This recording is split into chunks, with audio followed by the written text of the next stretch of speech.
Hello everyone, this is Rakesh. India tour of Sri Lanka 3 T20Aలు 3 ODIల series అయితే ముగిసింది. ఇండియా 2-1తో ODI సిరీస్ గెలిస్తే శ్రీలంక 2-1తోని T20A సిరీస్ అయితే గెలిచింది. ఒక అనూహ్య పరిణామం జరగడం, ఒక ప్లేయర్ కృణాల్ పాండ్యాకి పాజిటివ్ రావడం, తనతో టచ్లో ఉన్న 8 మంది ప్లేయర్లు మొత్తం 9 మంది ప్లేయర్లు లాస్ట్ 2 T20Aలకు అవైలబుల్ లేకుండే. సో అది కొన్నిసార్లు మనం అంటాం కదా, కొందరికి జరిగే నష్టం మరికొందరికి లాభం జరుగుతుందని. అదేవిధంగా యంగ్స్టర్స్కి డెబ్యూ చేసే అవకాశం వచ్చింది. ఎస్పెషలీ పడికల్, దేవ్దత్ పడికల్ కానీ, రుతురాజ్ గైక్వాడ్ కానీ, నితీష్ రాణా కానీ, సంజు శాంసన్ కూడా T20As 2015లో ఆడి ఆ తర్వాత చాలా గ్యాప్ తీసుకొని ఇంగ్లాండ్తో ఆడి, దాని తర్వాత ఆస్ట్రేలియా, తర్వాత ఈ సిరీస్. ఇదొక మంచి అవకాశం ఉండే సంజు శాంసన్కి. మరి 4 ప్లేయర్లు ఎందుకు ఈ అవకాశాన్ని సద్వినియోగం చేసుకోలేకపోయారు, దానికి కారణాలు ఏంటని ఒకసారి మనం మాట్లాడుకుంటే, వీళ్ళందరితో పాటు పృథ్వీ షా ఫస్ట్ T20Aలో డెబ్యూ చేసిండు, సూర్యకుమార్ యాదవ్ ODIస్లో.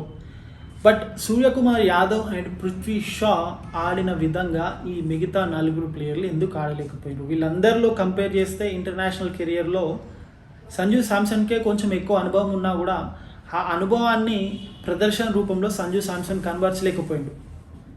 ప్రతిసారి సంజు శాంసన్ గురించి మాట్లాడుకుంటాం, మంచి టాలెంట్ ఉందంటాం, కానీ ఆ టాలెంట్ని ప్రదర్శన రూపంలో కనబరచలేకపోతున్నాడు సంజు శాంసన్. దేవ్దత్ పడికల్, రుతురాజ్ గైక్వాడ్, నితీష్ రాణా, వీళ్ళు ముగ్గురికి కూడా చాలా ఎక్స్పీరియన్స్ ఉంది. ఎస్, నితీష్ రాణాకి దేవ్దత్ పడికల్ అండ్ రుతురాజ్ గైక్వాడ్ కంటే ఎక్కువ ఎక్స్పీరియన్స్ ఉంది. 2020 సీజన్లో కానీ 2021 ఫస్ట్ హాఫ్లో కూడా ఈ ఇద్దరు దేవ్దత్ పడికల్ అండ్ రుతురాజ్ గైక్వాడ్ చాలా బాగా ఆడారు. ఆ 2 ఫ్రాంచైజీలకు ఓపెనింగ్ చేస్తూ ఒక మంచి శుభారంభాన్ని అయితే ఇచ్చారు. మరి దాన్ని ఈ T20A సిరీస్లో ఎందుకు కనబరచలేకపోయారు?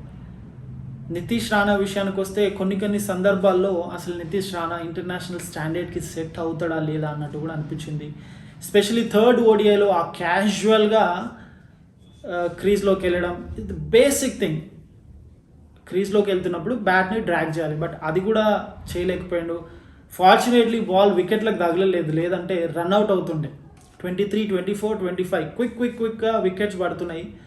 లాస్ట్ రికగ్నైజ్డ్ బ్యాట్స్మెన్, బట్ ఆ ఉన్న ఆపర్చునిటీని అందుకోలేకపోయాడు 2 చేతుల. చాలా ఓవర్స్ ఉన్నాయి. ఎస్, మ్యాచ్ గెలుస్తుందా గెలవదా అనేది సెకండరీ, బట్ ఆ అవకాశాన్ని, ఆపర్చునిటీని, ఆ రెస్పాన్సిబిలిటీని తీసుకోకుండా ఆడితే మరొకసారి టీంలో ఛాన్స్ ఉంటుందా? ఇండియన్ టీంలో ఛాన్స్ రావడమే చాలా కష్టమైన తరుణంలో అంది వచ్చిన అవకాశాన్ని వీళ్ళందరూ ఎందుకు ఉపయోగించుకోలేకపోయారు? అది నితీష్ రాణా విషయం. అయితే దేవ్దత్ పడికల్ విషయంలో అందరూ ODI సిరీస్లోనే డెబ్యూ చేయాలి, ఫస్ట్ గేమ్ నుంచే శిఖర్ ధవన్తో పాటు పృథ్వీ షాన్ పక్కన పెట్టి దేవ్దత్ పడికల్ని ఆడిపించాలి. దేవ్దత్ పడికల్ మంచి strike, yes, no question about his striking ability. Even last T20Aలో ఆ బౌండరీ కూడా టైమింగ్ చేసిండు, పెద్దగా ఫీట్ మూమెంట్ లేనప్పటికీ. మరి ఆ IPL ప్రదర్శనని ఈ 2 T20Asలో ఎందుకు కనబరచలేకపోయిండు? దానికి ఒకే ఒక కారణం నాకు అనిపించేది ఏంటంటే, జనరల్గా ఎస్, ఒక కారణం ఉన్నా దానికి టూ రీజన్స్ కనిపిస్తున్నాయి క్లియర్గా. ఒక కారణం ఏంటంటే, జనరల్గా ఎవరైనా డెబ్యూ చేసినప్పుడు వాళ్ళతో పాటు మ్యాక్సిమం ఒక 2 మెంబర్స్ డెబ్యూ చేస్తారు కావచ్చు. బట్ లాస్ట్ 2 T20Asలో కానీ థర్డ్ ODIలో కానీ మనం చాలా చూసాం. 6 చేంజెస్ చేసింది ఇండియా థర్డ్ ODIలో, ఎందుకంటే ఆల్రెడీ సిరీస్ గెలిచింది కాబట్టి మిగతా వాళ్ళకి అవకాశం ఇవ్వడానికి. Yes, that was acceptable. Last 2 T20Asలో ఏమైంది, ఫస్ట్ ODI T20Aకి ముందు అందరూ బాగుండే, ఫస్ట్ T20A తర్వాత కరోనా రావడం, సో 8 మంది ప్లేయర్లు అవైలబుల్ లేకపోవడం. సో దానివల్ల ఏమైందంటే all of a sudden Nitish Rana, Devdutt Padikkal, Ruturaj Gaikwad, వాళ్ళతో పాటు సంజు శాంసన్ కొంచెం ఎక్స్పీరియన్స్ ఉన్న ప్లేయర్, సో ఒకేసారి డెబ్యూ చేయడం, ఇన్ఎక్స్పీరియన్స్డ్ బ్యాటింగ్ లైనప్ ఉండడం, చాలా రెస్ట్రిక్టెడ్ బ్యాటింగ్ రిసోర్సెస్ ఉండడంతో డెబ్యూ చేసే కంటే ముందే ప్రెషర్లోకి వెళ్ళిపోయారు. అదొక రీజన్. సరే, ప్రెషర్లోకి వెళ్ళిపోయినారు. ఒకే ఒక సీనియర్ బ్యాట్స్మెన్ ఉన్నాడు, అతను కూడా కెప్టెన్. సెకండ్ T20లో శిఖర్ ధవన్ కొద్దిసేపు బ్యాటింగ్ చేయడం 40 ఆర్ రన్స్ చేయడంతో ఇండియా ఒక రెస్పెక్టబుల్ టోటల్ చేసింది. ఒకానొక దశలో శ్రీలంకను ఓడించే పరిస్థితి కూడా కనిపించింది. బట్ థర్డ్ T20లో ఏమైంది, శిఖర్ ధవన్ తన ఆడిన ఫస్ట్ బాల్కే అవుట్ అవడం. ఆ తర్వాత రుతురాజ్ గైక్వాడ్ కొద్దిగా ప్రామిసింగ్ అనిపించిండు, బట్ దాన్ని క్యాపిటలైజ్ చేసుకోలే. దేవ్దత్ పడికల్ అయితే స్పిన్నర్స్ని ఆడడంలో చాలా చాలా చాలా ఇబ్బంది పడుతున్నట్టుగా అనిపించింది. సెకండ్ T20లో కూడా ఇబ్బందిగానే కనిపించిండు, కానీ కొంచెం సిట్యువేషన్ అనేది బెటర్గా ఉండడంతోనే ఆ కొద్దిపాటి 20 ఆర్డర్ రన్స్ చేయగలిగిండు. థర్డ్ T20లో క్లియర్గా ప్రెషర్లోకి వెళ్ళిన సిట్యువేషన్స్ కానీ ఆ గందరగోళ పరిస్థితులను, అంటే సిట్యువేషన్ ఎప్పుడైతే మన చేతిలో నుండి చేజారుతుందో మనకు తెలియకుండానే చాలా తప్పులు చేస్తుంటాం. నాట్ ఓన్లీ క్రికెట్, వేరే విషయాలలో కూడా. సో అలాంటి గందరగోళ పరిస్థితుల్లో వాళ్ళు ఏం చేస్తున్నారో, ఎలాంటి బ్యాటింగ్ చేస్తున్నారో, ఏ షాట్ సెలెక్షన్ చేస్తున్నారో అనేది కూడా అర్థం కాని పరిస్థితిలో బ్యాటింగ్ చేసిండు దేవ్దత్ పడికల్ కానీ నితీష్ రాణా. కొంచెం పాజిటివ్గా కనిపించినప్పటికీ రుతురాజ్ గైక్వాడ్ మేబీ దాన్ని ఇంకా బెటర్గా హ్యాండిల్ చేసేది ఉండే. సో ఆ ప్రెషర్ సిచ్యువేషన్ ఒకటి, ఎప్పుడైతే అట్మాస్ఫియర్ మన కంట్రోల్లో ఉండదో, అట్మాస్ఫియర్ మనకి అగెన్స్ట్గా ఉంటుందో ఆ సిచ్యువేషన్ని ఎలా హ్యాండిల్ చేయాలో దాంట్లో డెఫినెట్గా విఫలమైనరు ఈ యంగ్స్టర్స్. ఇంకొక విషయం ఏంటంటే కంప్లీట్గా ఓవరాల్గా ఈ టూర్లో చూస్తే శ్రీలంకన్ స్పిన్నర్స్ స్పెషలీ హసరంగా కానీ, థర్డ్ ODIలో ప్రవీణ్ జయవిక్రమే కానీ, ధనంజయ డిసిల్వా కానీ, ఇంకా మిగతా పార్ట్ టైం స్పిన్నర్స్ ఇండియన్ బ్యాట్స్మెన్ని స్ట్రగుల్ అయ్యేలా బౌలింగ్ చేశారు. ఇంకా ఫాస్ట్ బౌలర్స్ ఎక్సెప్ట్ చమీరా మిగతా వాళ్ళంతా సనకా కానీ, ఇస్రూ ఉడానా కానీ, చమికా కరుణారత్న కానీ వీళ్ళంతా స్లో డెలివరీస్తో బ్యాట్స్మెన్ని ఇబ్బంది పెట్టగలిగారు.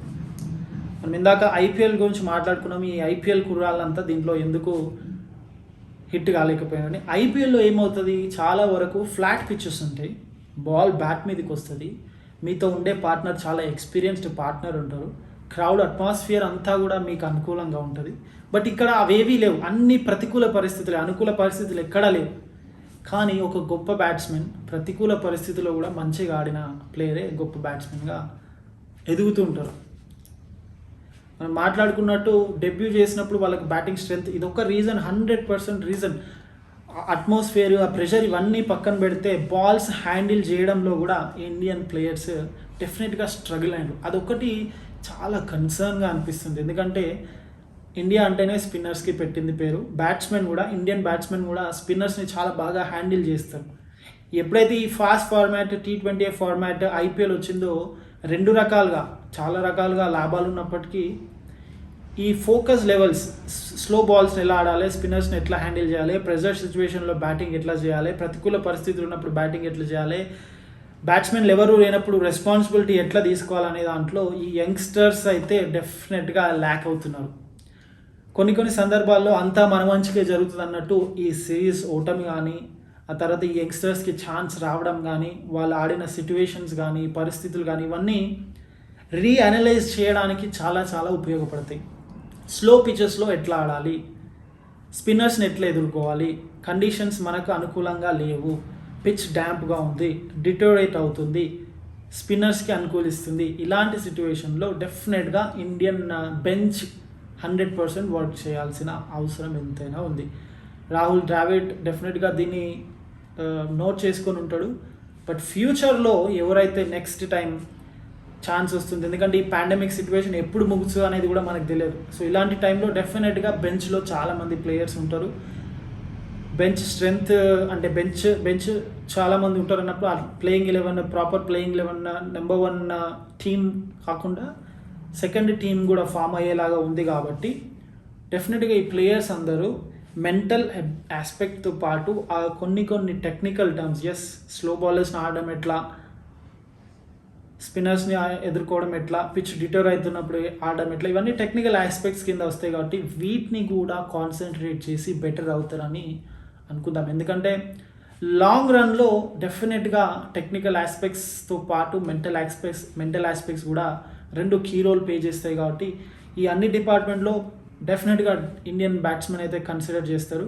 వాళ్ళందరూ ఇంప్రూవ్ చేసుకొని నెక్స్ట్ టైం సెకండ్ స్ట్రింగ్ టీమా లేదంటే ఛాన్స్ వచ్చినప్పుడు బెటర్ పర్ఫార్మెన్స్ చేసి ఆ తప్పులన్నింటినీ సరిదిద్దుకొని బయటకు వచ్చి ఒక స్ట్రాంగ్ కంబ్యాక్ చేస్తారని అయితే ఆశిద్దాం. సో ఓవరాల్గా ఫైనల్గా క్విక్గా 2 రీజన్స్ ఏంటంటే ఆ ప్రెషర్ సిచ్యువేషన్ని హ్యాండిల్ చేయలేకపోయారు. వాళ్ళ దురదృష్టం కొద్దీ చాలా వరకు అందరూ ఒకేసారి డెబ్యూ చేయడం, సీనియర్ ప్లేయర్స్ ఎవరూ లేకపోవడం, బ్యాటింగ్ స్ట్రెంగ్త్ కూడా ఎక్కువగా లేకపోవడం. సో ఈ ప్రెషర్ అంతా ఒకేసారి కొత్తగా వచ్చినప్పుడే మీద పడిపోవడం, దాంతోపాటు పిచ్ డిటోరేట్ అవ్వడం, శ్రీలంకన్ బౌలర్స్ వాళ్ళ స్లో బాల్స్తో బ్యాట్స్మెన్ ఇబ్బంది పెట్టడం. సో ఈ 2 కారణాలు ఇండియన్ బ్యాట్స్మెన్ ఫెయిల్ అవ్వడానికి, ఎస్పెషల్లీ యంగ్స్టర్స్ ఎవరైతే ఐపీఎల్లో హీరోలుగా ఉన్నారో వాళ్ళు ఇక్కడ జీరోలు అవ్వడానికి మెయిన్ రీజన్ అని నేను అనుకుంటున్నా.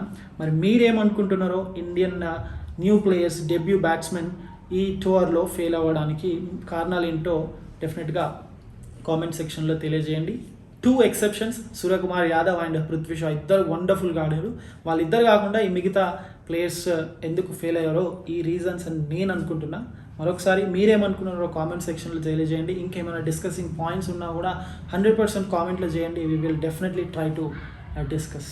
Thank you very much for watching.